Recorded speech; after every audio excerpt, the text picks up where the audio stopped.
hearing on the right. A coin toss determined their positions. Each candidate will have 2 minutes to answer a question and 1 minute each for responses and rebuttals. An additional minute for follow-up, clarification, or response is at the moderator's discretion.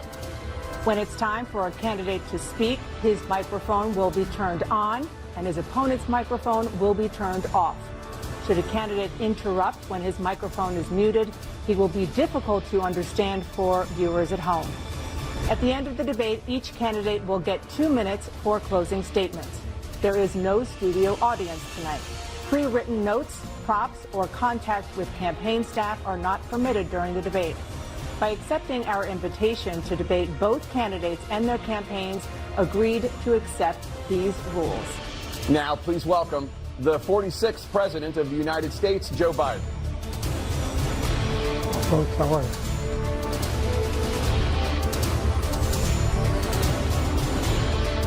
Great to be here. Thank you. And please welcome the 45th President of the United States, Donald Trump.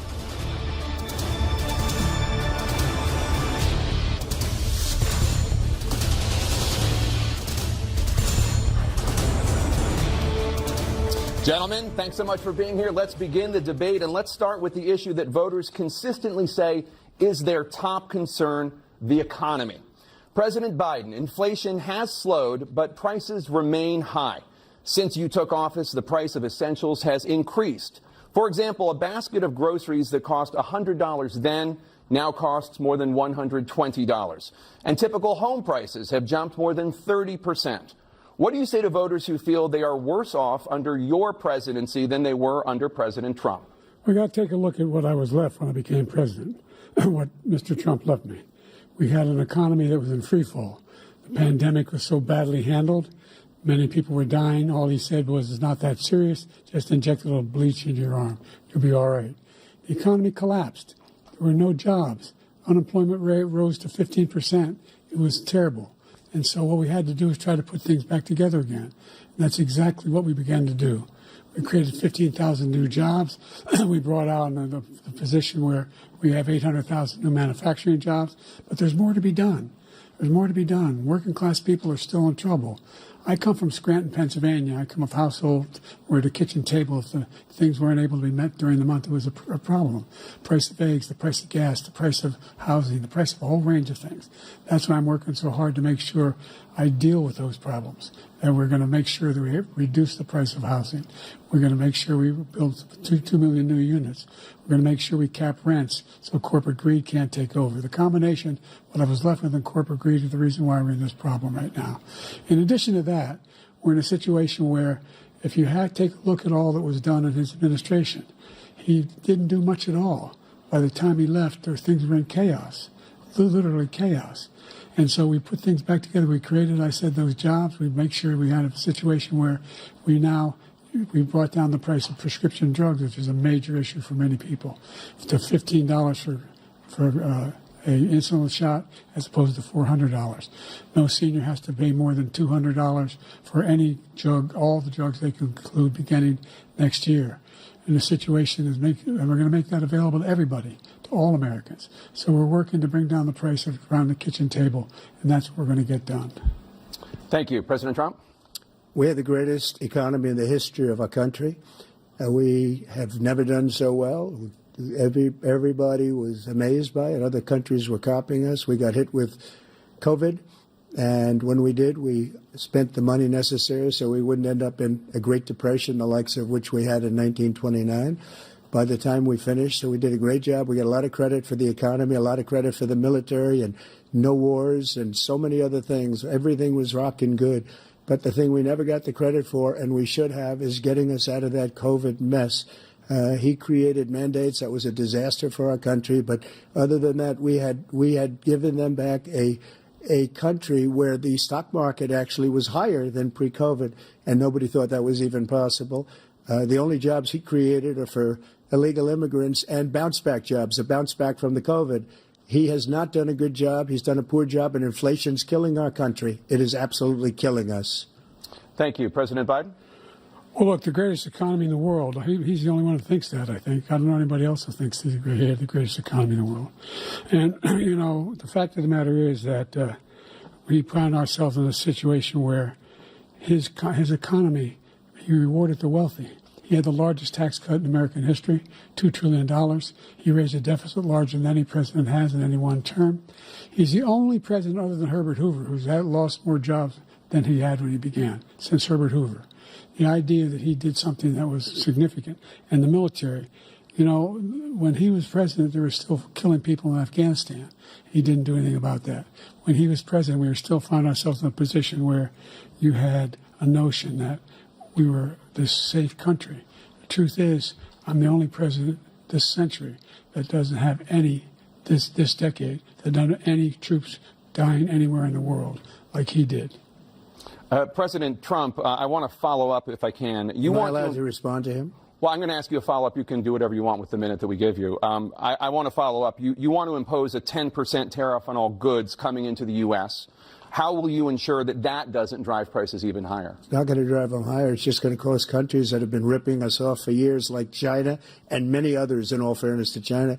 It's going to just force them to pay us a lot of money, reduce our deficit tremendously, and give us a lot of power for other things. But he made a statement. The only thing he was right about is I gave you the largest tax cut in history. I also gave you the largest regulation cut in history. That's why we had all the jobs. And the jobs went down, and then they bounced back, and he's taking credit for bounce-back jobs. You can't do that. He also said he inherited 9% inflation. No, he inherited almost no inflation, and it stayed that way for 14 months.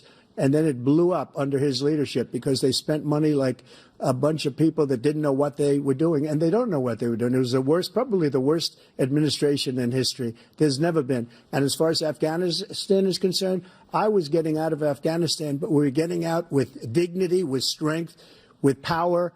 He got out. It was the most embarrassing day in the history of our country's life. President Trump, over the last 8 years, under both of your administrations, the national debt soared to record highs. And according to a new nonpartisan analysis, President Trump, your administration approved $8.4 trillion in new debt, while so far, President Biden, you've approved $4.3 trillion in new debt. So, former President Trump, many of the tax cuts that you signed into law are set to expire next year. You want to extend them and go even further, you say. With the U.S. facing trillion-dollar deficits and record debt, why should top earners and corporations pay even less in taxes than they do now? Because the tax cuts spurred the greatest economy that we've ever seen just prior to COVID. And even after COVID, it was so strong that we were able to get through COVID much better than just about any other country. But we spurred, that tax spurred. Now, when we cut the taxes, as an example, the corporate tax was cut down to 21% from 39%, plus beyond that.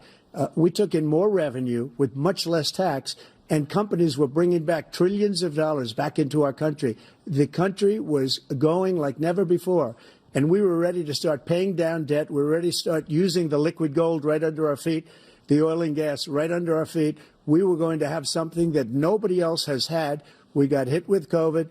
We did a lot to fix it. I gave him an unbelievable situation with all of the therapeutics and all of the things that we came up with. We gave him something great. Remember, more people died under his administration, even though we had largely fixed it. More people died under his administration than our administration, and we were right in the middle of it, something which a lot of people don't like to talk about. But he had far more people dying in his administration. He did the mandate, which is a disaster, mandating it. The vaccine went out. He did a mandate on the vaccine, which is the thing that people most objected to about the vaccine.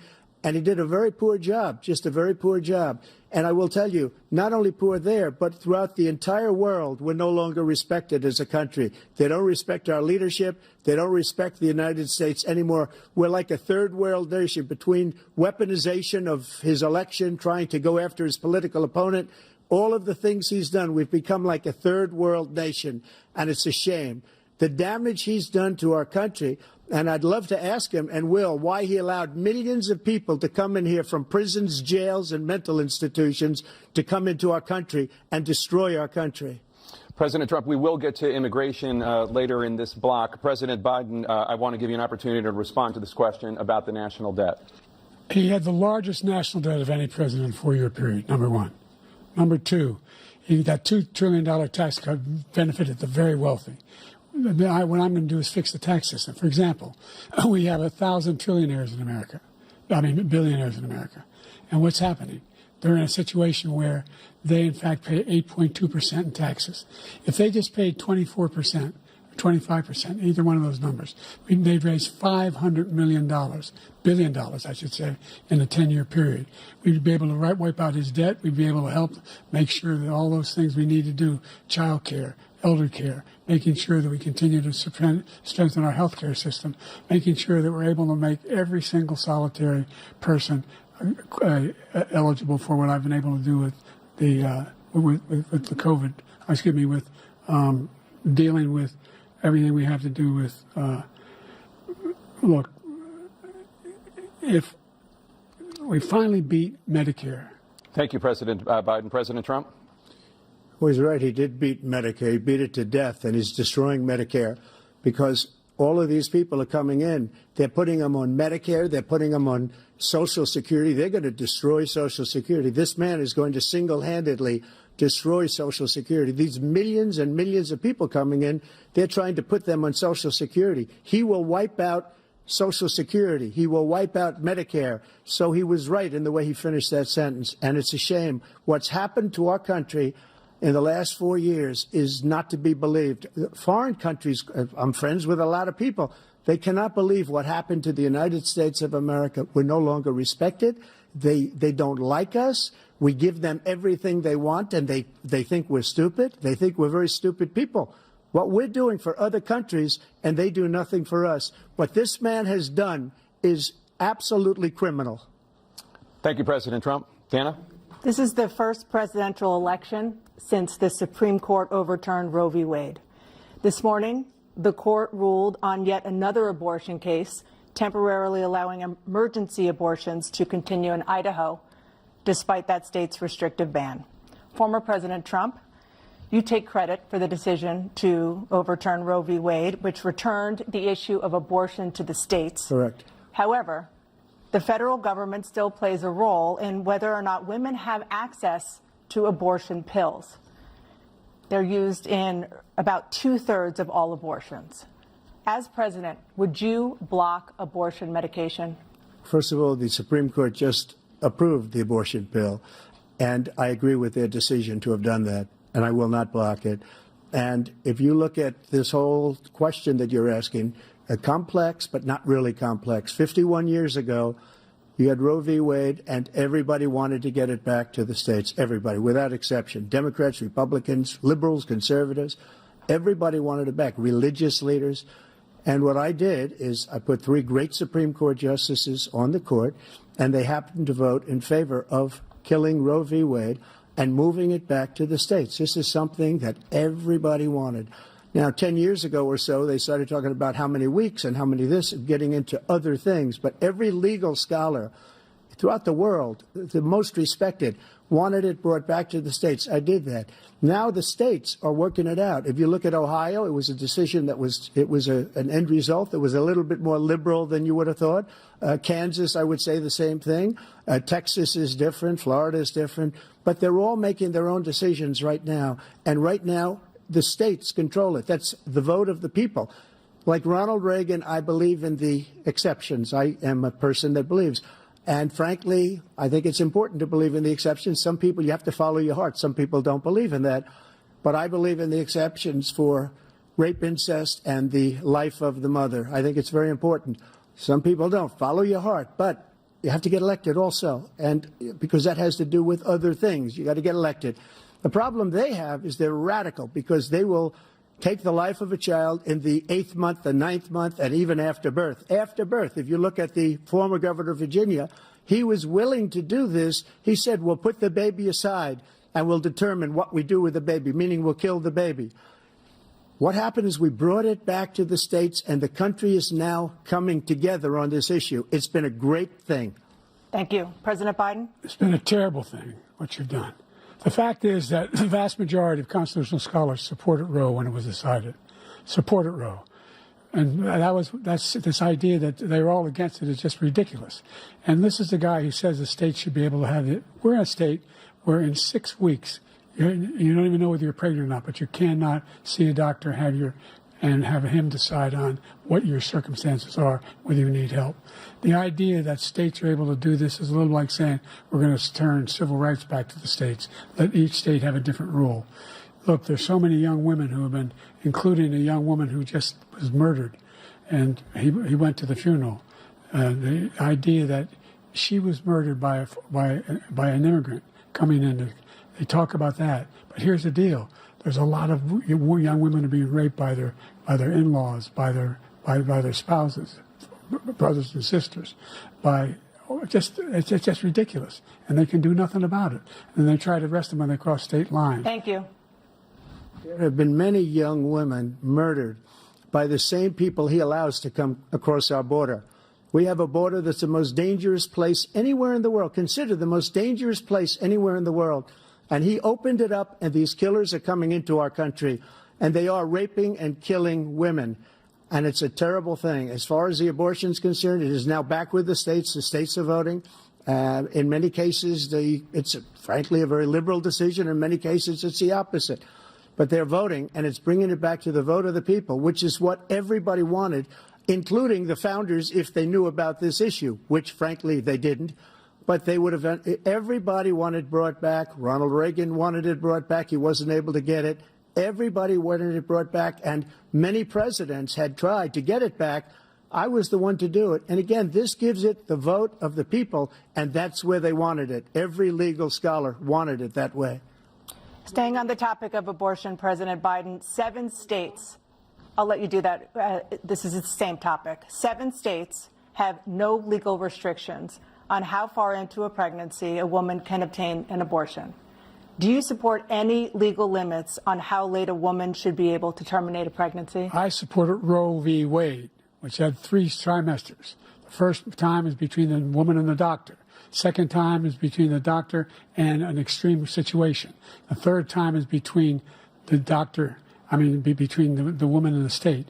The idea that the politicians, that the founders wanted the politicians to be the ones making decisions about women's health is ridiculous. That's the last. No politician should be making that decision.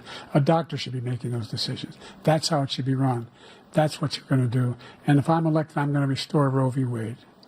So that means he can take the life of the baby in the 9th month and even after birth, because some states, Democrat run, take it after birth. Again, the former governor of Virginia, put the baby down, then we decide what to do with it. So he's willing to, as we say, rip the baby out of the womb in the 9th month and kill the baby. Nobody wants that to happen, Democrat or Republican. Nobody wants it to happen. You're lying. That is simply not true. The Roe v. Wade does not provide for that. That's not the circumstance. Only if a woman's life is in danger, she's going to die. That's the only circumstance in which that can happen. But we are not for late-term abortion, period. Period, period. Under Roe v. Wade, you have late-term abortion. You can do whatever you want, depending on the state. You can do whatever you want. We don't think that's a good thing. We think it's a radical thing. We think the Democrats are the radicals, not the Republicans. For 51 years, that was the law. 51 years, constitutional scholarship said it was the right way to go. 51 years, and it was taken away because this guy put very conservative members on the Supreme Court. He takes credit for taking it away. What's he going to do? What's he going to do, in fact, if the MAGA Republicans, he gets elected, and the MAGA Republicans control the Congress, and they pass a universal ban on abortion, period, across the board at 6 weeks or 7 or 8 or 10 weeks, something very, very conservative. Is he going to sign that bill? I'll veto it. He'll sign it. Thank you.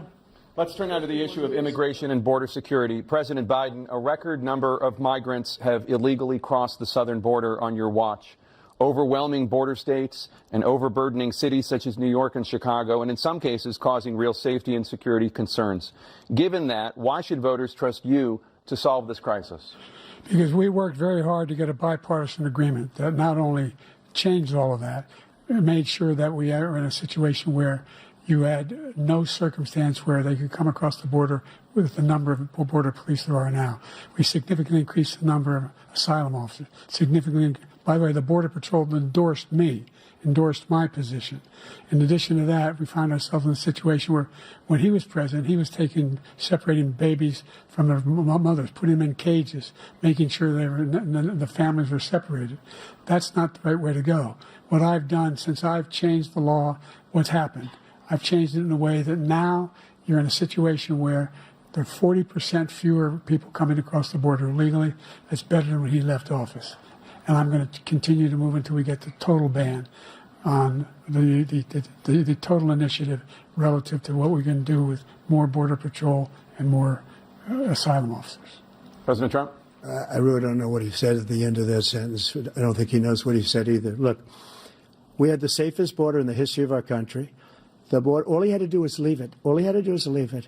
He decided to open up our border, open up our country to people that are from prisons, people that are from mental institutions, insane asylum, terrorists. We have the largest number of terrorists coming into our country right now, all terrorists, all over the world, not just in South America, all over the world. They come from the Middle East, everywhere. All over the world, they're pouring in. And this guy just left it open. And he didn't need legislation because I didn't have legislation. I said, close the border. We had the safest border in history. In that final couple of months of my presidency, we had, according to Border Patrol, who is great, and by the way, who endorsed me for president, but I won't say that, but they endorsed me for president. Brandon, just speak to him. But look, we had the safest border in history. Now we have the worst border in history. There's never been anything like it. And people are dying all over the place, including the people that are coming up in caravans. Thank you, President Trump. President Biden? The only terrorist who's done anything crossing the border is one who came along and killed three, under his administration, killed an al-Qaeda person, come in and his administration, killed three American soldiers. That's the only terrorist that's there. I'm not saying that no terrorist ever got through, but the idea they're emptying their prisons, we're welcoming these people, that's simply not true. There's no data to support what he said. Once again, he's exaggerating, he's lying. President Trump, staying on the topic of immigration, you've said that you're going to carry out, quote, the largest domestic deportation operation in American history, unquote. Does that mean that you will deport every undocumented immigrant in America, including those who have jobs, including those whose spouses are citizens, and including those who have lived here for decades? And if so, how will you do it? Just 1 second. He said we killed three people. The people we killed are al-Baghdadi and Soleimani, the two greatest terrorists, biggest terrorists anywhere in the world, and it had a huge impact on everything, not just border, on everything. He's the one that killed people with the bad water, including hundreds of thousands of people dying, and also killing our citizens when they come in. We are living right now in a rat's nest. They're killing our people in New York, in California, in every state in the union, because we don't have borders anymore. Every state is now a border. And because of his ridiculous, insane, and very stupid policies, people are coming in and they're killing our citizens at a level that we've never seen. We call it migrant crime. I call it Biden migrant crime. They're killing our citizens at a level that we've never seen before. And you're reading it like these three incredible young girls over the last few days. One of them, I just spoke to the mother, and they just had the funeral for this girl, 12 years old. This is horrible what's taken place. What's taken place in our country, we're literally an uncivilized country now. He doesn't want it to be. He just doesn't know. He opened the borders. Nobody's ever seen anything like. And we have to get a lot of these people out, and we have to get them out fast because they're going to destroy our country. Just take a look at where they're living. They're living in luxury hotels in New York City and other places. Our veterans are on the street. They're dying because he doesn't care about our veterans. He doesn't care. He doesn't like the military at all, and he doesn't care about our veterans. Nobody been worse. I had the highest approval rating for veterans taking care of the VA. He has the worst. He's gotten rid of all the things that I approved. Choice that I got through Congress, all of the different things I approved, they abandoned.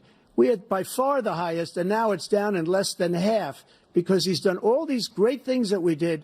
And I think he did it just because I approved it, which is crazy. But he has killed so many people at our border by allowing all of these people to come in. And it's a very sad day in America. President Biden, you have the mic. Every single thing he said is a lie. Every single one. For example, veterans are a hell of a lot better off since I passed the PACT Act. 1 million of them now have insurance, and their families have it. Their families have it because what happened, whether it was Agent Orange or burn pits. They're all being covered now. And his group opposed that. We're also in a situation where we have great respect for veterans. My son spent a year in Iraq, living right next to one of those burn pits, came back with stage 4 glioblastoma. I was recently in France for D-Day, and I spoke all about those heroes that died. I went to the World War I cemetery he refused to go to. He was standing with his 4-star general, and he told me, he said, I don't want to go in there because they're a bunch of losers and suckers. My son was not a loser, was not a sucker. You're the sucker. You're the loser. President Trump? First of all, that was a made-up quote, suckers and losers. They made it up. It was in a third-rate magazine that's failing, like many of these magazines. He made that up. He put it in commercials. We've notified him. We had 19 people that said I didn't say it. And think of this. Who would say I'm at a cemetery or I'm talking about our veterans? Because nobody's taken better care. I'm so glad this came up, and he brought it up. There's nobody that's taken better care of our soldiers than I have. To think that I would, in front of generals and others, say suckers and losers. We have 19 people that said it was never said by me.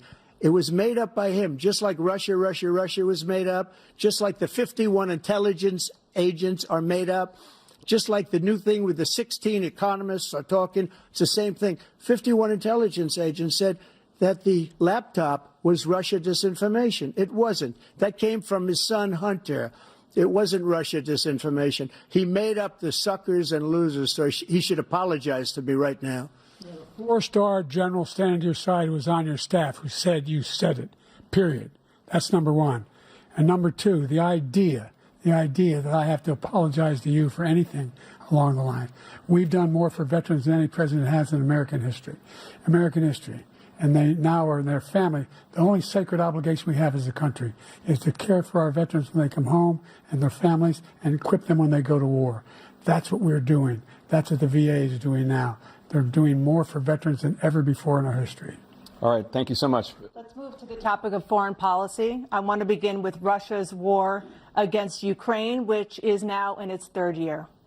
Former President Trump, Russian President Vladimir Putin says he'll only end this war if Russia keeps the Ukrainian territory it has already claimed and Ukraine abandons its bid to join NATO. Are Putin's terms acceptable to you? First of all, our veterans and our soldiers can't stand this guy. They can't stand him. They think he's the worst commander-in-chief, if that's what you call him, that we've ever had. They can't stand him. So let's get that straight. And they like me more than just about any of them. And that's based on every single bit of information. As far as Russia and Ukraine, if we had a real president, the president that knew, that was respected by Putin, he would have never invaded Ukraine. A lot of people are dead right now, much more than people know. You know, they talk about numbers. You can double those numbers, maybe triple those numbers. He did nothing to stop it. In fact, I think he encouraged Russia from going in.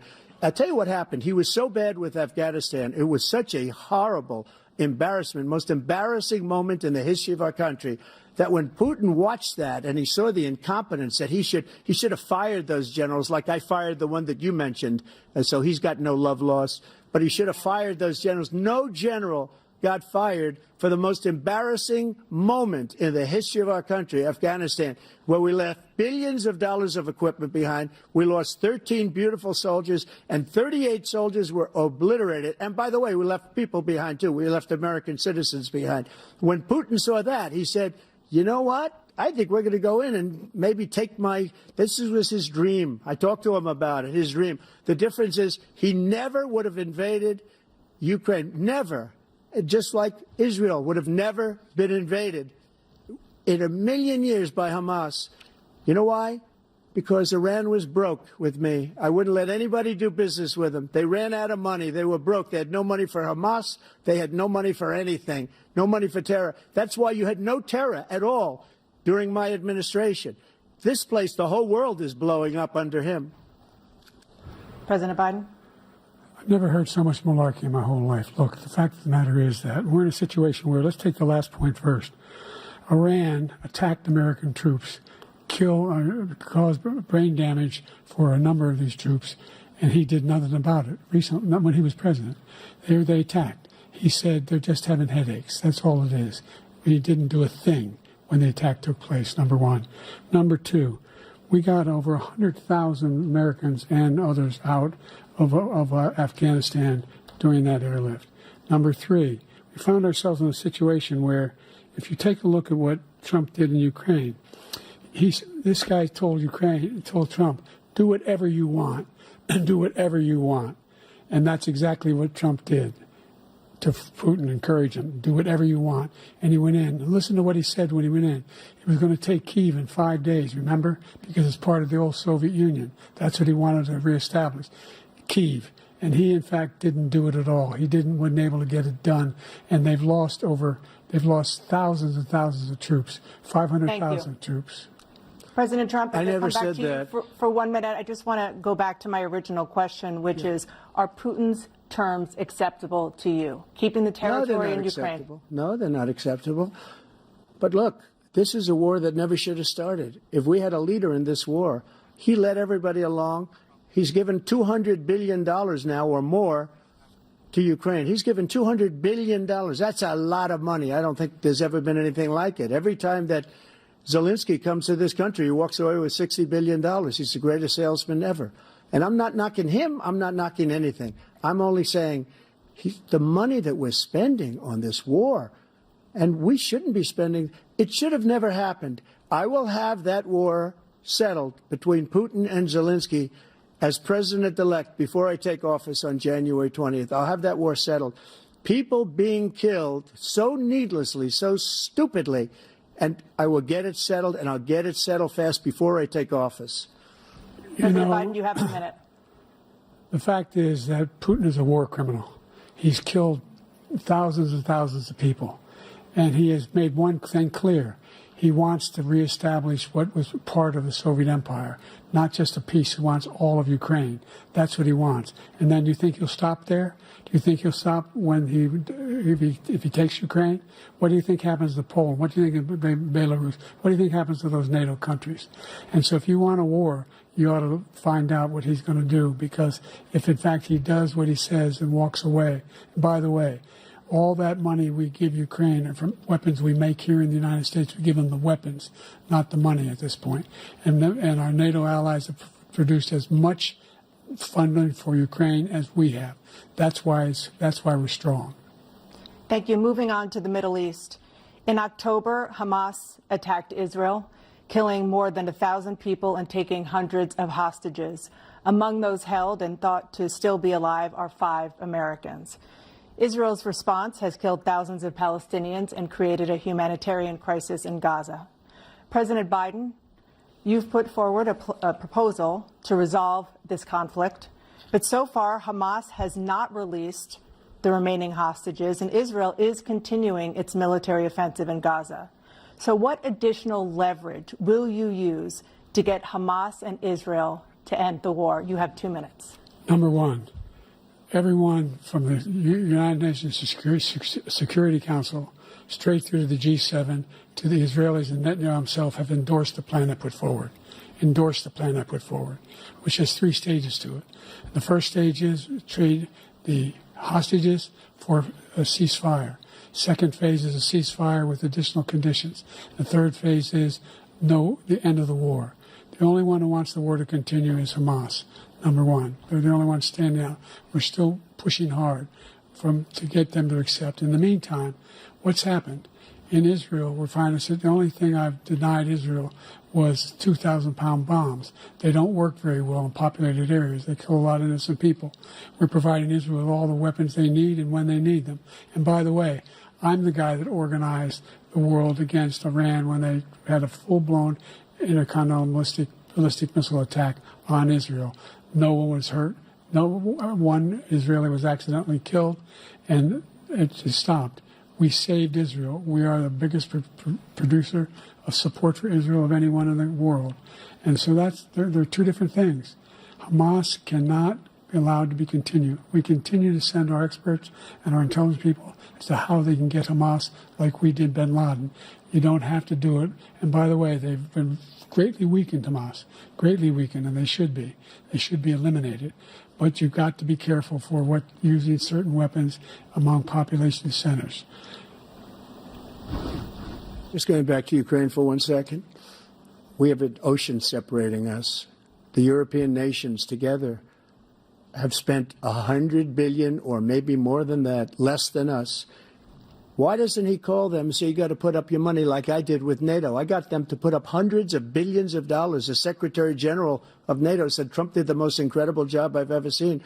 They wouldn't have any. They were going out of business. We were spending almost 100% of the money was paid by us. He didn't do that. He's getting all. You got to ask these people to put up the money. We're over $100 billion more spent, and it has a bigger impact on them because of location, because we have an ocean in between.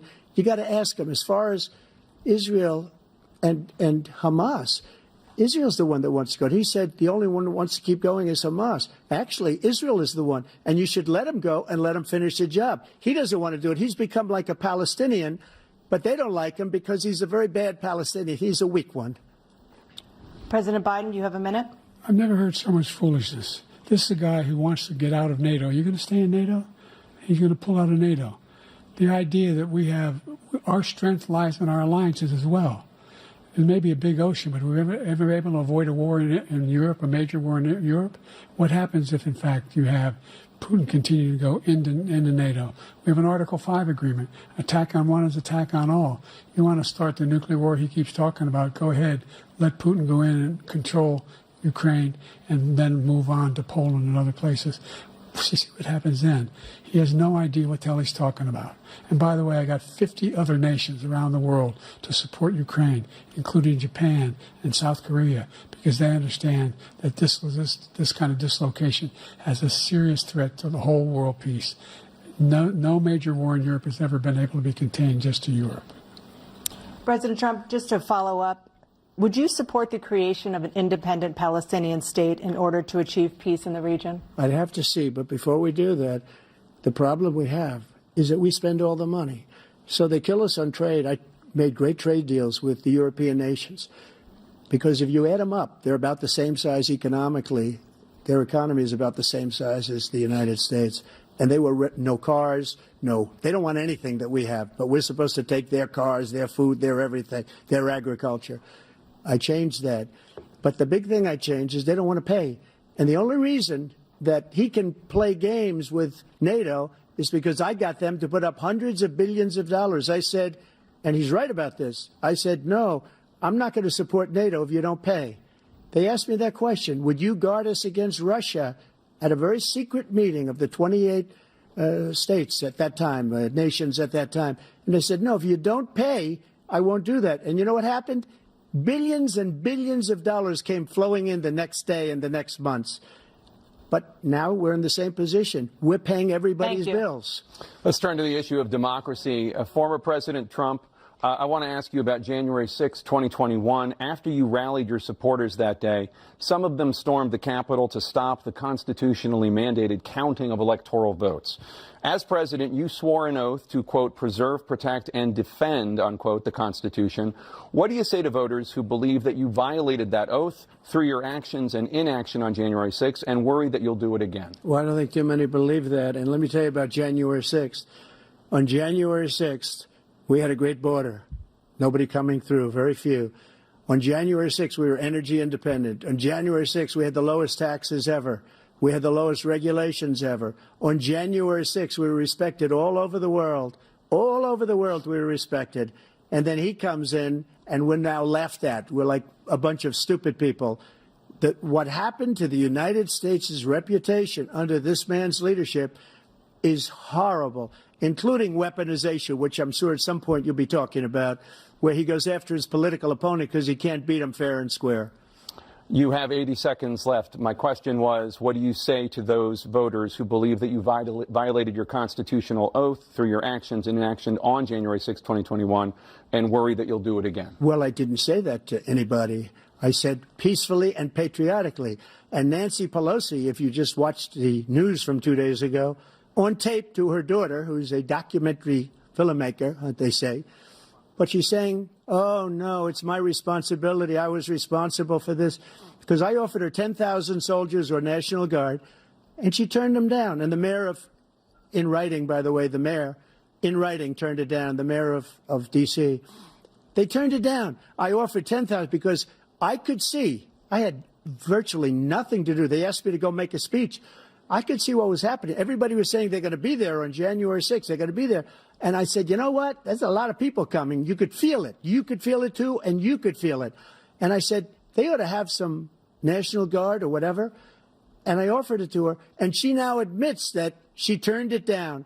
And it was the same day she was, I don't know, she can't be very happy with her daughter because it made her into a liar. She said, I take full responsibility for January 6th. President Biden? Look, he encouraged those folks to go up on Capitol Hill, number one. I sat in that dining room off the Oval Office. He sat there for 3 hours watching, begging, being begged by his vice president and a number of his colleagues on the Republican side as well to do something, to call for a stop, to end it. Instead, they talked about these people being patriots and great patrons of America. In fact, he says he'll now forgive them for what they've done. They've been convicted. He says he wants to commute their sentences and say that no. But he went to every single court in the nation. I don't know how many cases, scores of cases, including the Supreme Court. And they said, no, this guy is responsible for doing what was done. He didn't do a damn thing. And these people should be in jail. And they should be the ones who are being held accountable. And he wants to let them all out. And now he says if he loses again, such a whiner that he is, that it could be a bloodbath. Thank you, President Biden. President Trump? What they've done to some people that are so innocent, you ought to be ashamed of yourself. What you have done, how you've destroyed the lives of so many people. When they ripped down Portland, when they ripped down many other cities, you go to Minnesota, Minneapolis, what they've done there, with the fires all over the city. If I didn't bring in the National Guard, that city would have been destroyed. When you look at all of they took over big chunks of Seattle. I was all set to bring in the National Guard. They heard that. They saw them coming, and they left immediately. What he said about this whole subject is so off. Peacefully patriotic. One other thing. The Unselect Committee, which is basically two horrible Republicans that are all gone now, out of office, and Democrats, all Democrats, they destroyed and deleted all of the information they found because they found out we were right. We were right. And they deleted and destroyed all of the information. They should go to jail for that. If a Republican did that, they'd go to jail. Thank you, President Trump. President Biden, I want to give you a minute. The only person on this stage is a convicted felon is the man I'm looking at right now. And the fact of the matter is, what he's telling you is simply not true. The fact is that there was no effort on his part to stop what was going on up in Capitol Hill. And all those people, every one of those who were convicted, turned over desks, turned them over statues. The idea that those people are patriots? Come on. When I asked him about the first two debates we had, first time around, I said, will you denounce the Proud Boys? He said, no, I'll tell them to stand by. The idea he's refusing, will you denounce these guys? We denounce the people we're talking about now? We denounce the people who attacked that Capitol? What are you going to do? I'm going to give you a minute, President Trump, for a follow-up question I have. After a jury convicted you of 34 felonies last month, you said if reelected, you would, quote, have every right to go after, unquote, your political opponents. You just talked about members of the Select Committee on January 6th going to jail. Your main political opponent is standing on stage with you tonight. Can you clarify exactly what it means about you feeling you have every right to go after your political opponents? Well, I said my retribution is going to be success. We're going to make this country successful again, because right now it's a failing nation. My retribution is going to be success. But when he talks about a convicted felon, his son is a convicted felon at a very high level. His son is convicted, going to be convicted probably numerous other times. Should have been convicted before, but his Justice Department let the statute of limitations lapse on the most important things. But he could be a convicted felon as soon as he gets out of office. Joe could be a convicted felon with all of the things that he's done. He's done horrible things. All of the death caused at the border, telling the Ukrainian people that we're going to want $1 billion or you change the prosecutor. Otherwise, you're not getting $1 billion. If I ever said that, that's quid pro quo. That we're not going to do anything. We're not going to give you $1 billion unless you change your prosecutor, having to do with the son. This man is a criminal. This man, you're lucky. You're lucky. I did nothing wrong. We'd have a system that was rigged and disgusting. I did nothing wrong. Thank you, President Trump. President Biden, you have said, I'm coming right to you, sir. Well, you want to respond? Go ahead. I'll give you a minute to respond. The idea that I did anything wrong relative to what you're talking about is outrageous. It's simply a lie, number one. Number two, the idea that you have a right to seek retribution against any American just because you're president is wrong. It's simply wrong. No president's ever spoken like that before. No president in our history has spoken like that before. Number three, the crimes that you are still charged with, and think of all the civil penalties you have. How many billions of dollars do you owe in civil penalties for molesting a woman in public, for doing a whole range of things, of having sex with a porn star on the night while your wife was pregnant? I mean, what are you talking about?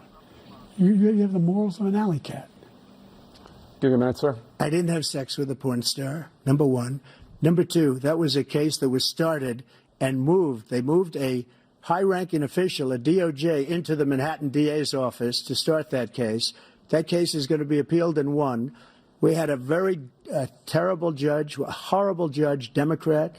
The prosecutor were all high-ranking Democrats, appointed people, and both the civil and the criminal. He basically went after his political opponent because he thought it was going to damage me. But when the public found out about these cases, because they understand it better than he does, he has no idea what these cases are. But when they found out about these cases, you know what they did? My poll numbers went up, way up. You know that because you're reporting it. And we took in more money in the last 2 weeks than we've ever taken in the history of any campaign. I don't think any campaign has ever taken. Hundreds of millions of dollars came pouring in because the public knows it's a scam, and it's a guy that's after his political opponent because he can't win fair and square. Thank you, President Trump. President Biden, you have said, quote, Donald Trump and his MAGA Republicans are determined to destroy American democracy. Do you believe that the tens of millions of Americans who are likely to vote for President Trump will be voting against American democracy?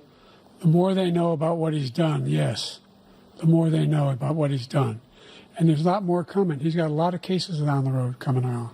He's got a whole range of issues he has to face.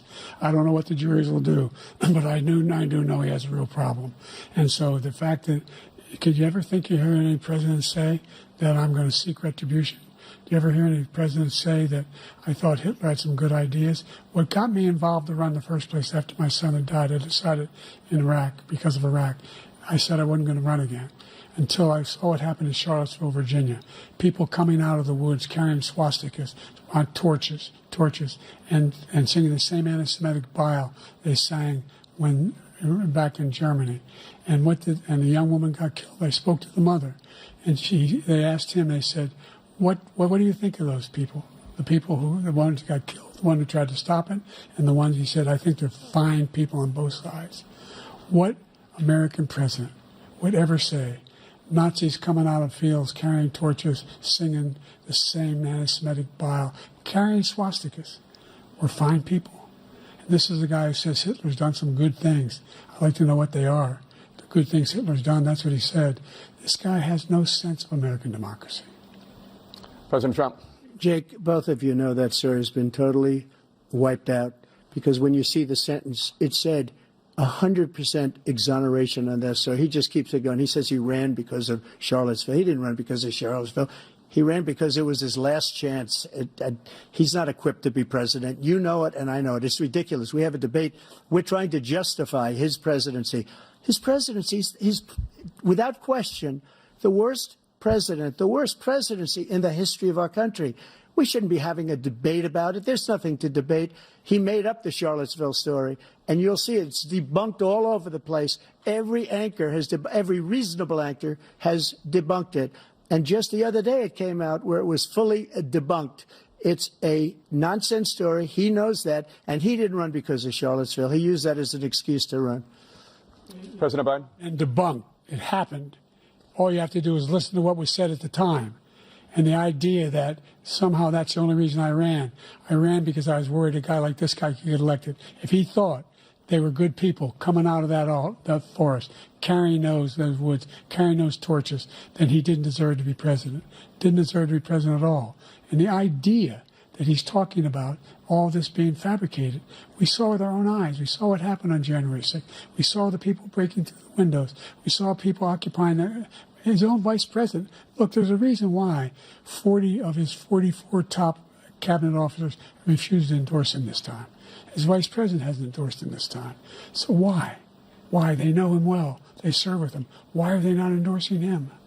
Thank you, President Biden. We're going to be right back with more from the CNN presidential debate.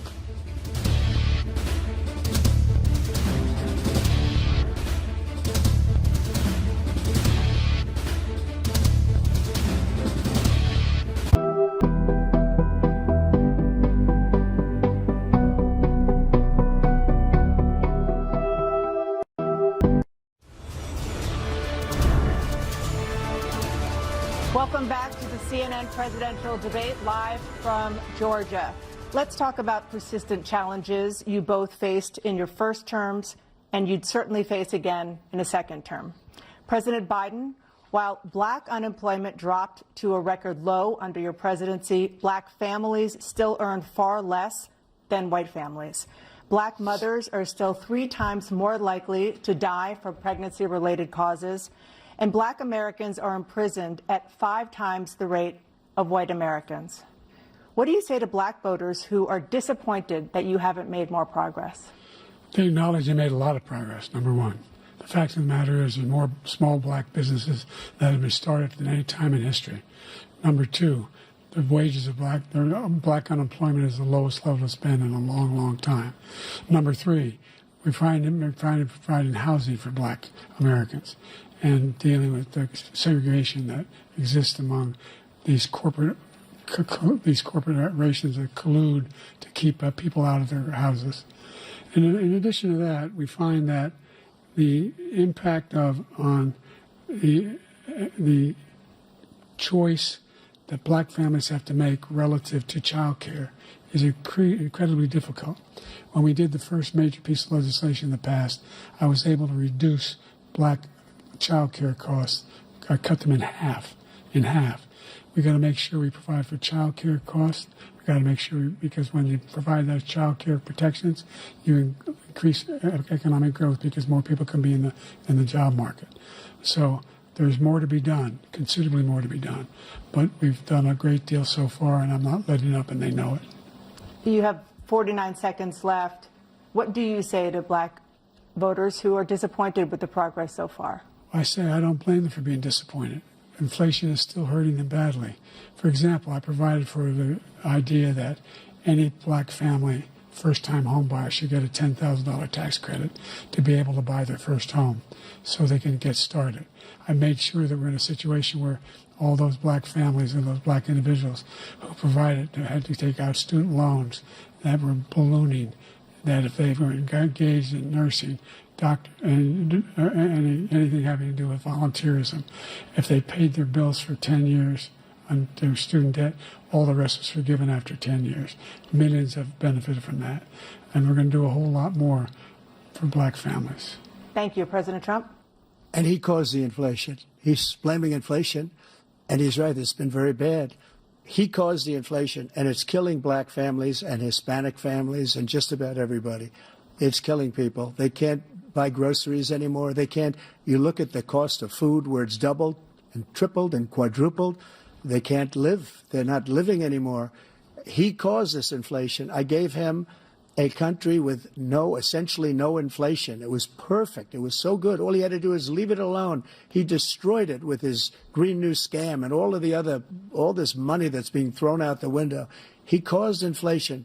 As sure as you're sitting there, the fact is that his big kill on the black people is the millions of people that he's allowed to come in through the border. They're taking black jobs now, and it could be 18, it could be 19, and even 20 million people. They're taking black jobs, and they're taking Hispanic jobs, and you haven't seen it yet, but you're going to see something that's going to be the worst in our history. Thank you. President Biden?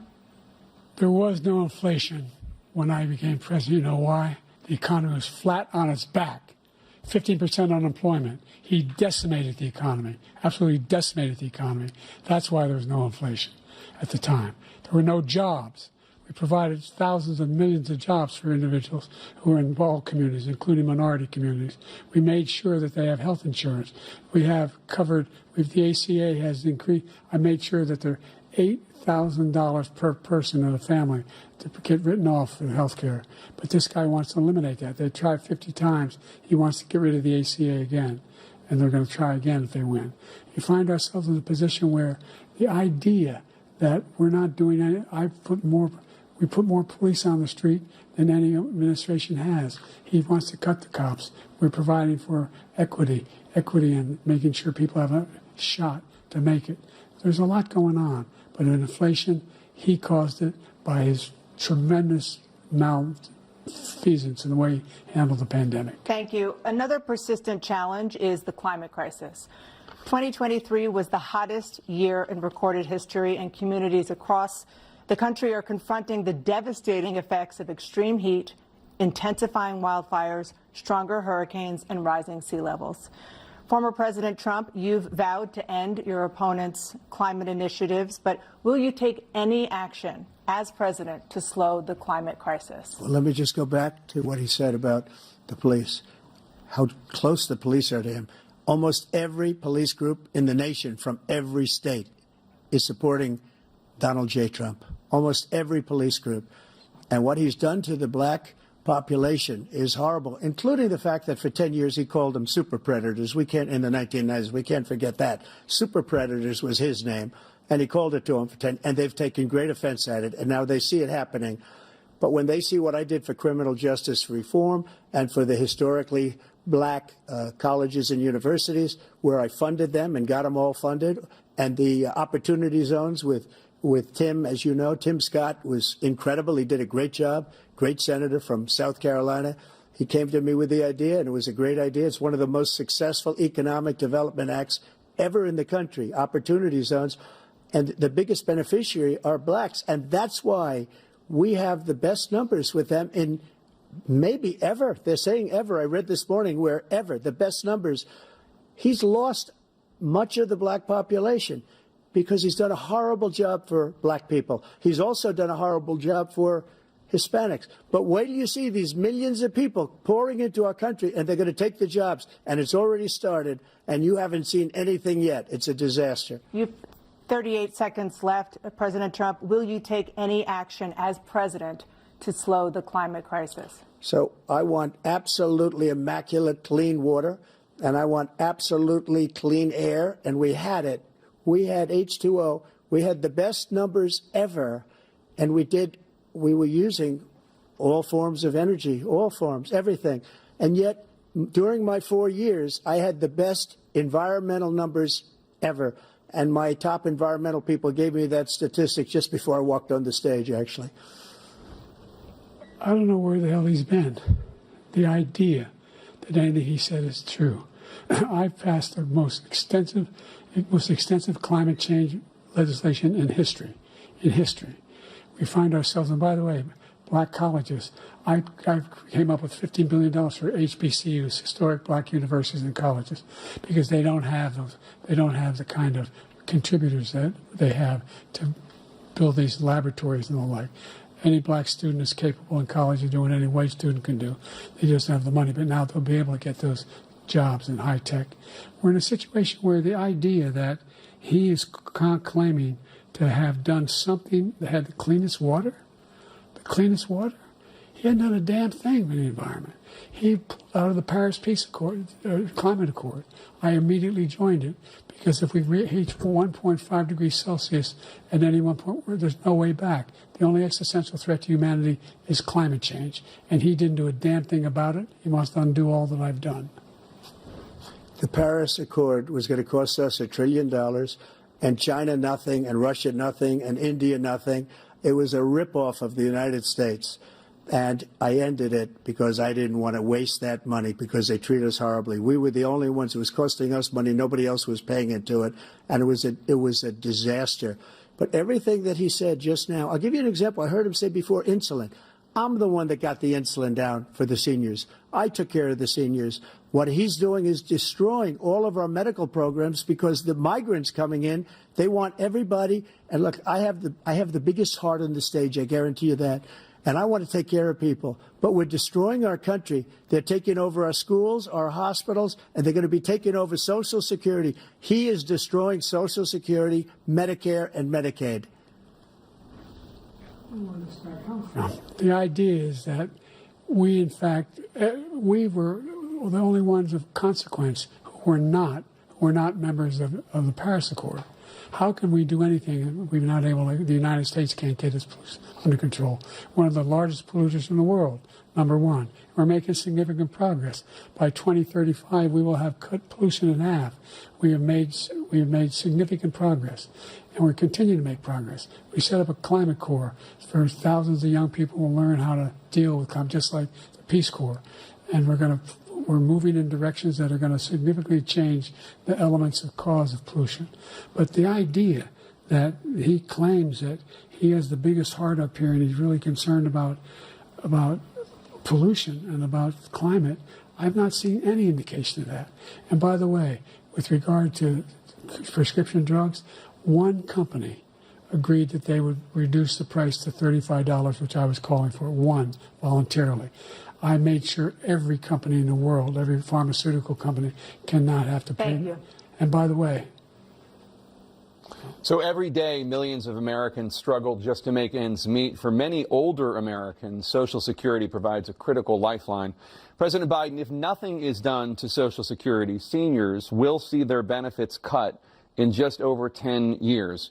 Will you name tonight one specific step that you're willing to take to keep Social Security solvent? yes, make the very wealthy begin to pay their fair share. Right now, everybody making under $170,000 pays 6% of their income, of their paycheck, every single time they get a paycheck from the time of the first one they get when they're 18 years old. The idea that they're going to, I'm proposing that everybody, the millionaires pay 1%. 1%. So no one I would not raise the cost of Social Security for anybody under $400,000. After that, I began to make the wealthy begin to pay their fair share by increasing from 1% beyond to be able to guarantee the program for life. So you still have 82 seconds left. Are there any other measures that you think that would be able to help keep Social Security solvent, or is that one enough? Well, no, that one enough will keep it solvent. But the biggest thing I'll do if we defeat this man, because he wants to get rid of Social Security. He thinks there's plenty to cut in Social Security. He's wanting to cut Social Security and Medicare, both times. And and if you look at the program put forward by the House Republican caucus that I believe supports, is in fact want to cut it as well. The idea that we don't need to protect our seniors is ridiculous. And by the way, the American public has greater health care coverage today than ever before. And on the ACA, as I said, you're in a circumstance where 400,000 people, 40 million people would not have insurance because they have a pre-existing condition. The only thing that allows them to have that insurance is the fact that they, in fact, are part of the ACA. And by the way, the other thing is, we're in a situation where I talk about education for black communities. I've raised the amount of money for Pell Grants by another $8,000. So anybody making under $70,000 a year is going to be able to get $15,000 toward their tuition. He just doesn't know what he's talking about. Thank you, President Biden. President Trump. So I've dealt with politicians all my life. I've been on this side of the equation for the last 8 years. I've never seen anybody lie like this guy. He lies. I've never seen it. He can look you in the face. About so many other things, too. And we mentioned the laptop. We mentioned Russia, Ukraine. Everything he does is a lie. It's misinformation and disinformation. The losers and suckers story that he made up is a total lie on the military. It's a disgrace. But Social Security, he's destroying it because millions of people are pouring into our country, and they're putting them onto Social Security. They're putting them onto Medicare, Medicaid. They're putting them in our hospitals. They're taking the place of our citizens. What they're doing to the VA, to our veterans, is unbelievable. Our veterans are living in the street, and these people are living in luxury hotels. He doesn't know what he's doing, and it's really coming back. I've never seen such anger in our country before. President Biden? The idea that veterans are not being taken care of, I told you before. And by the way, when I said suckers and losers, he acknowledged after that he fired that general. That general got fired because he's the one that acknowledged that that's what he said. He was the one standing with Trump when he said it, number one. Number two, the idea that we're going to be in a situation where all these millions and millions, the way he talks about it, illegal aliens are coming into the country and taking away our jobs. There's a reason why we have the fastest growing economy in the world, the reason why we have the most successful economy in the world. We're doing better than any other nation in the world. And by the way, those 15 Nobel laureates he talked about being phony, those 15 Nobel laureates, economists, they all said that if Trump is reelected, we're likely to have a recession and inflation is going to increasingly go up. And by the way, worst president in history, 159 presidential scholars voted him the worst president in the history of the United States of America. President Biden, thank you so much. Let's turn to the cost of child care, which many American families struggle to afford. President Trump, both you and President Biden have tried to address this issue, but the average cost of child care in this country has risen to more than $11,000 a year per child. For many families, the cost of child care for 2 children is more than their rent. In your second term, what would you do to make child care more affordable? Just to go back, the general got fired because he was no good. And if he said that, that's why he made it up. But we have 19 people that said I didn't say it, and they're very highly respected, much more so than him. The other thing is, he doesn't fire people. He never fired people. I've never seen him fire anybody. I did fire a lot. I fired Comey because he was no good. I fired a lot of the top people at the FBI, drained the swamp. They were no good. Not easy to fire people. You'd pay a price for it, but they were no good. I inherited these people. I didn't put him there. I didn't put Comey there. He was no good. I fired him. This guy hasn't fired anybody. He never fires. He should have fired every military man that was involved with that the Afghanistan horror show, the most embarrassing moment in the history of our country. He didn't fire. Did you fire anybody? Did you fire anybody that's on the border that's allowed us to have the worst border in the history of the world? Did anybody get fired for allowing 18 million people, many from prisons, many from mental institutions? Did you fire anybody that allowed our country to be destroyed? Joe, our country is being destroyed as you and I sit up here and waste a lot of time on this debate. This shouldn't be a debate. He is the worst president. He just said about me because I said it. But look, he's the worst president in the history of our country. He's destroyed our country. Now all of a sudden he's trying to get a little tough on the border. He came out with a nothing deal, and it reduced it a little bit, like this much. It's insignificant. He wants open borders. He wants our country to either be destroyed or he wants to pick up those people as voters. And I don't think we just can't let it happen. If he wins this election, our country doesn't have a chance, not even a chance, of coming out of this rut. We probably won't have a country left anymore. That's how bad it is. He is the worst in history by far. Thank you, President Trump. President Biden? We're the most admired country in the world. We're the United States of America. There's nothing beyond our capacity. We have the finest military in the history of the world, the finest in the history of the world. No one thinks we're weak. No one wants to screw around with us. Nobody, number one. Number two, the idea that we're talking about worst presidents. I wasn't joking. Look it up or go online. 159 or 58, don't hold me the exact number, presidential historians, they've had meetings and they voted who's the worst president in American history. One through best to worst. They said he was the worst in all of American history. That's a fact. That's not conjecture. He can argue they're wrong, but that's what they voted. The idea that he is doing anything to deal with child care, he did virtually nothing to child care. We should significantly increase the child care tax credit. We should significantly increase the availability of women and men or single parents to be able to go back to work. And we should encourage businesses to have. Thank you, President Biden. Facilities. President Trump, the question was about what would you do to make child care more affordable, if you want to take your minute. Just so you understand, we have polling, we have other things that they rate him the worst because what he's done is so bad. And they rate me, I'll show you, I will show you, and they rate me one of the best, okay? And if I'm given another 4 years, I will be the best. I think I'll be the best.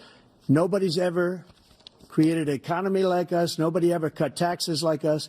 He's the only one I know. He wants to raise your taxes by 4 times. He wants to raise everybody's taxes by 4 times. He wants the Trump tax cuts to expire, so everybody, including the two of you, are going to pay 4 to 5 times.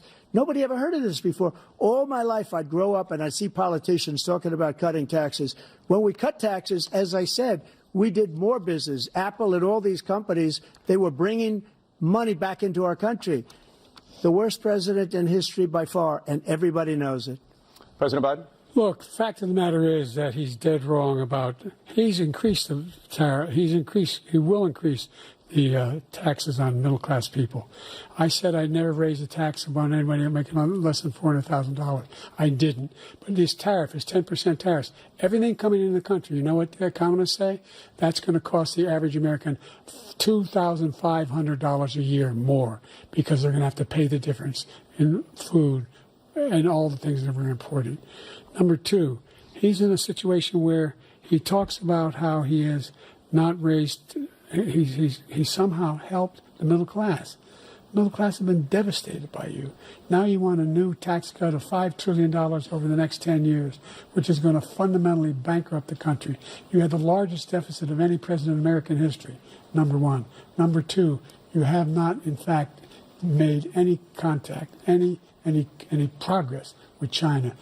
We are the lowest trade deficit with China since 2010. Thank you, President Biden. You lost Thank you, President Biden. Let's discuss an epidemic impacting millions of Americans that both of you have made a top priority in your first term, the opioid crisis. And for both of you, the number of overdose deaths in this country has gone up. Under your term, it went up. Under your term, it has gone up.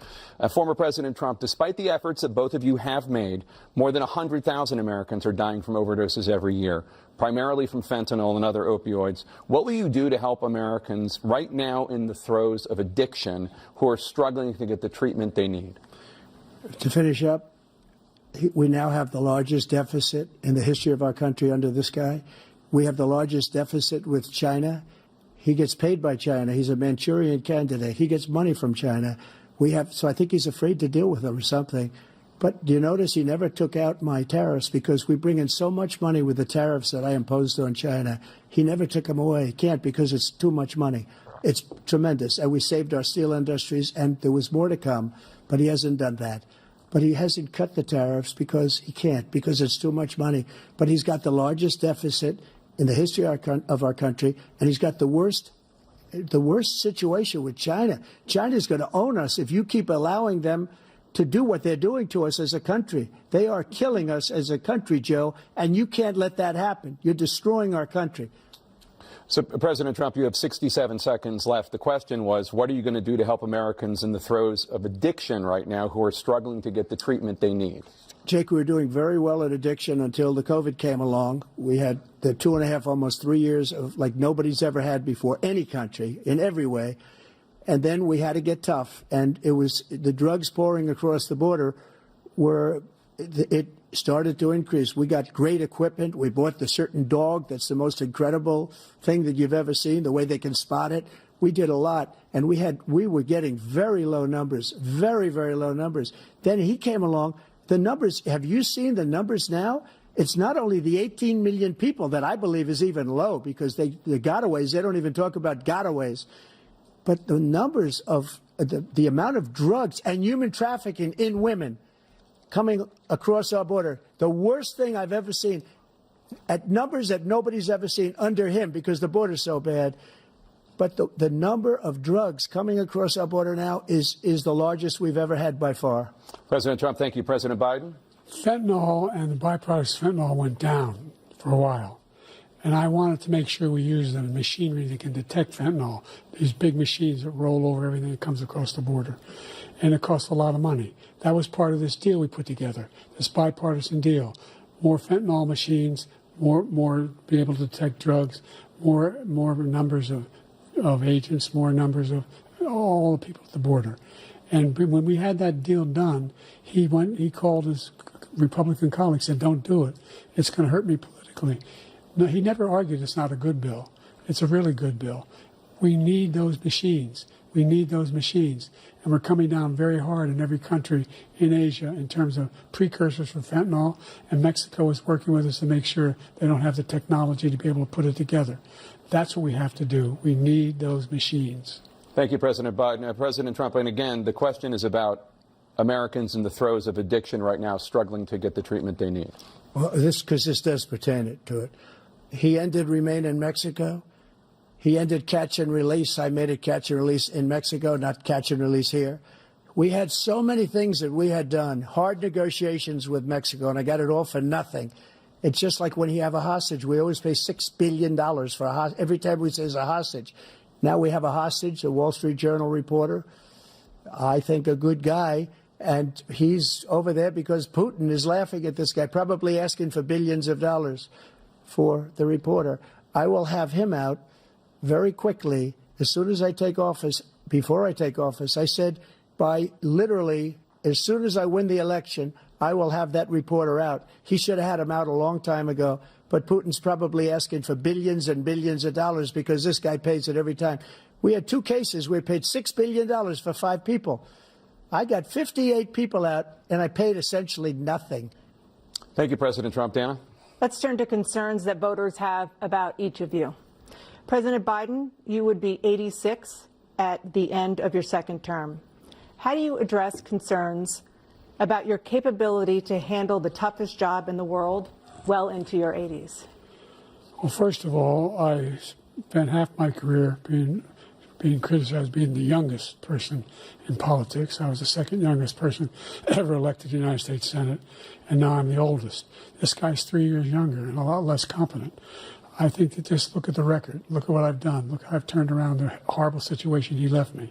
As I said, 15 million new jobs, 800,000 manufacturing jobs, more investment in America, over billions of dollars in private investment in enterprises that we are growing. By the way, we brought an awful lot of people. Well, the whole idea of computer chips. We used to have 40% of the market.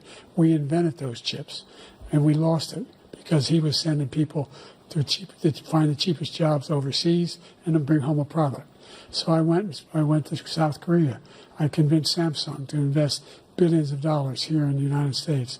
And guess what?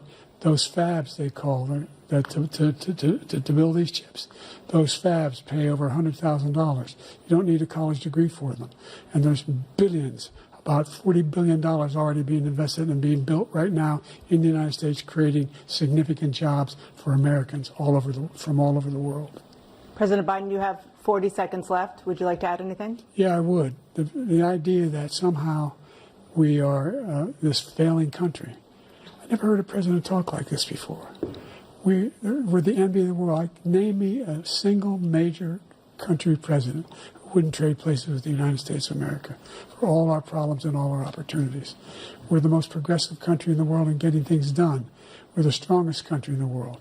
We're a country in the world who keeps our word, and everybody trusts us. All of our allies and those who he coddles up to, from Kim Jong-un, he sends love letters to, and Putin, etc. They don't want to screw around with us. Thank you. Former President Trump, to follow up, you would be 82 at the end of your second term. What do you say to voters who have concerns about your capabilities to serve?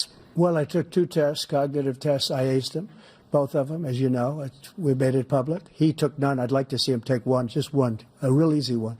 Like go through the first 5 questions. He couldn't do it. But I took 2 cognitive tests. I took physical exams every year. And, you know, we knock on wood wherever we may have wood, that I'm in very good health. I just won 2 club championships, not even senior, 2 regular club championships. To do that, you have to be quite smart, and you have to be able to hit the ball a long way. And I do it. He doesn't do it. He can't hit a ball 50 yards. He challenged me to a golf match. He can't hit a ball 50 yards. I think I'm in very good shape. I feel that I'm as in good a shape as I was 25, 30 years ago. Actually, I'm probably a little bit lighter, but I'm in as good a shape as I was years ago. I feel very good. I feel the same. But I was willing to take a cognitive test. And you know what? If I didn't do well, I aced him. Dr. Ronnie Jackson, who's a great guy when he was White House doctor. And then I took another one, a similar one. And one of them said they'd never seen anybody ace him. Thank you. President Biden? You can see he is 6'5" and only 223 pounds, or 235 pounds. You never said he was 6'4". Well, you said 6'4", 200. Well, anyway, that's it. Anyway, Just take a look at what he says he is, and take a look at what he is. Look, I'd be happy to have a driving contest with him. The reason I got my handicap, which when I was vice president, down to a 6. But by the way, I told you before, I'm happy to play golf if you carry your own bag. Think you can do it? That's the biggest lie, that he's a 6 handicap of all. I was an 8 handicap. Yeah. 8. Never. But I had, you know how many? I've seen you swing. I know you swing. Let's not act like children. President Trump, we're going to 21 turn Let's not act like children. You to are a a child. specific concern that voters have about you. Will you pledge tonight that once all legal challenges have been exhausted, that you will accept the results of this election, regardless of who wins, and you will say right now that political violence in any form is unacceptable? Well, I shouldn't have to say that, but of course I believe that. It's totally unacceptable. And if you would see my statements that I made on Twitter at the time, and also my statement that I made in the Rose Garden, you would say it's one of the strongest statements you've ever seen. In addition to the speech I made in front of, I believe, the largest crowd I've ever spoken to, and I will tell you, nobody ever talks about that. They talk about a relatively small number of people that went to the Capitol, and in many cases were ushered in by the police. And as Nancy Pelosi said, it was her responsibility, not mine. She said that loud and clear. But the answer is, if the election is fair, free, and I want that more than anybody. And I'll tell you something. I wish he was a great president, because I wouldn't be here right now. I'd be at one of my many places enjoying myself. I wouldn't be under indictment because I wouldn't have been his political opponent, because he indicted me because I was his opponent. I wish he was a great president. I would rather have that. I wouldn't be here. I don't mind being here. But the only reason I'm here is he's so bad as a president that I'm going to make America great again. We're going to make America great again. We're a failing nation right now. We're a seriously failing nation. And we're a failing nation because of him. His policies are so bad. His military policies are insane. They're insane. These are wars that will never end with him. He will drive us into World War III, and we're closer to World War III than anybody can imagine. We are very, very close to World War III, and he's driving us there. And Kim Jong-un and President Xi of China, Kim Jong-un of North Korea, all of these, Putin, they don't respect him. They don't fear him. They have nothing going with this gentleman, and he's going to drive us into World War III. You want a World War III, let him follow and win, and let Putin say, do what you want, NATO. Just do what you want. There's a thing called Article 5. An attack on one is an attack on all, and required response. The idea, I can't think of a single major leader in the world who wouldn't trade places with the job I've done and what they've done. Because we're a powerful nation. We have wonderful people. It's because of the people, not me. It's because of the American people. They're capable of anything, and they step up when they're needed. And right now, we're needed. We're needed to protect the world because our own safety is at stake. And again, you want to have a war, just let Putin go ahead and take Kyiv, make sure they move on, see what happens in Poland, Hungary, and other places along that border. Then you have a war. President Trump, as I come back to you for a follow-up, the question was, will you accept the results of this election, regardless of who wins? Just to finish what he said, if I might, Russia, they took a lot of land from Bush. They took a lot of land from Obama and Biden. They took no land, nothing from Trump, nothing. He knew not to do it. He's not going to play games with me. He knew that. I got along with him very well, but he knew not to play games. He took nothing from me. But now he's going to take the whole thing from this man right here. That's a war that should have never started. It would have never started ever with me. And he's going to take Ukraine. And, you know, you asked me a question before, would you do this with? He's got us in such a bad position right now with Ukraine and Russia, because Ukraine's not winning that war. He said, I will never settle until such time. They're running out of people. They're running out of soldiers. They've lost so many people. It's so sad. They've lost so many people, and they've lost those gorgeous cities with the golden domes that are 1,000 years old, all because of him and stupid decisions. Russia would have never attacked if I were President president. Trump, the question was, will you accept the results of the election, regardless of who wins? Yes or no, please. If it's a fair and legal and good election, absolutely. I would have much rather accepted these, but the fraud and everything else was ridiculous. And if you want, we'll have a news conference on it in a week, or we'll have another one of these in a week. But I will absolutely, there's nothing I'd rather do. It would be much easier for me to do that than I'm running again. I wasn't really going to run until I saw the horrible job he did. He's destroying our country. I would be very happy to be someplace else, in a nice location someplace.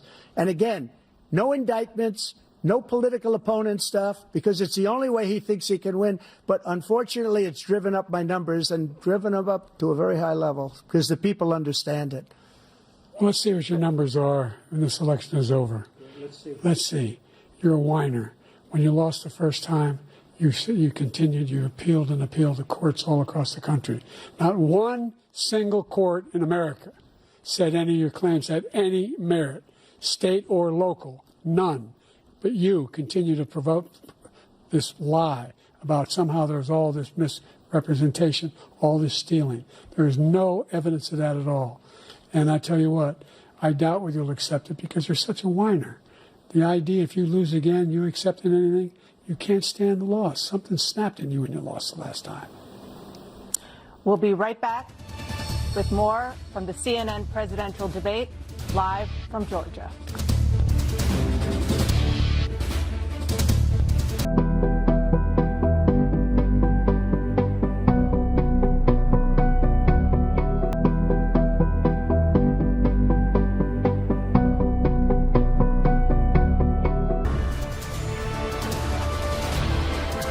It is now time for the candidates to deliver their closing statements as predetermined by a coin toss. We're going to begin with you, President Biden. You have 2 minutes. We've made significant progress from the debacle that was left by President Trump in his last term. We find ourselves in a situation where, number one, we have to make sure that we have a fair tax system. I ask anyone out there in the audience or anyone out watching this debate, do you think the tax system is fair? The fact is that I said nobody even making under $400,000 had a single penny increase in their taxes and will not. And if I'm reelected, that'll be the case again. But this guy has increased your taxes because of the deficit, number one. He's increased inflation because of the debacle he left after the way he handled the pandemic. And he finds himself in a position where he now wants to tax you more by putting a 10% tariff on everything that comes into the United States of America. What I did, when, for example, he wants to get rid of the ability of Medicare for us to be able to negotiate drug prices with the big pharma companies. Well, guess what? We got it down to $35 for insulin instead of $400. No more than $2,000 for every senior, no matter how much prescription they need. You know what that did? That reduced the federal debt by $160 billion over 10 years because the government doesn't have to pay the exorbitant prices. I'm going to make that available to every senior all along, it's happening now, and everybody in America. He wants to get rid of that. I'm going to make sure that we have child care. We're going to significantly increase the credits people have for child care. I'm going to make sure we do something about what we're doing on lead pipes and all the things that are causing health problems for people across the country. We're going to continue to fight to bring down inflation and give people a break. Thank you, President Biden. President Trump, you now have 2 minutes for your closing statement. Like so many politicians, this man is just a complainer. He said, we want to do this, we want to do that, we want to get rid of this tax, that tax. But he doesn't do anything. All he does is make our country unsafe by allowing millions and millions of people to pour in. Our military doesn't respect him. We look like fools in Afghanistan. We didn't stop Israel. It was such a horrible thing that would have never happened. It should have never happened. Iran was broke. Anybody that did business with Iran, including China, they couldn't do business with the United States. They all passed. Iran was broke. They had no money for Hamas or Hezbollah, for terror, no money whatsoever. Again, Ukraine should have never happened. He talks about all this stuff, but he didn't do it. For 3.5 years, we're living in hell. We have the Palestinians and we have everybody else rioting all over the place. You talk about Charlottesville. This is 100 times Charlottesville, 1,000 times. The whole country is exploding because of you, because they don't respect you, and they have to respect their president, and they don't respect you throughout the world. What we did was incredible. We rebuilt the military. We got the largest tax cut in history, the largest regulation cut in history. The reason he's got jobs is because I cut the regulations that gave jobs, but he's putting a lot of those regulations back on. All of the things that we've done, nobody's never seen anything like. Even from a medical standpoint, right to try, where we can try space-age materials instead of going to Asia or going to Europe and trying to get when you're terminally ill. Now you can go and you can get something. You sign a document. They've been trying to get it for 42 years. But you know what we did for the military was incredible. Choice for our soldiers, where our soldiers, instead of waiting for 3 months to see a doctor, can go out and get themselves fixed up and readied up and take care of themselves, and they're living. And that's why I had the highest approval rating in the history of the VA. So all of these things, we're in a failing nation, but it's not going to be failing anymore. We're going to make it great again. Thank you, former President Trump, President Biden. Stay with us because we have full analysis of this debate. Anderson Cooper and Aaron Burnett starts now on CNN.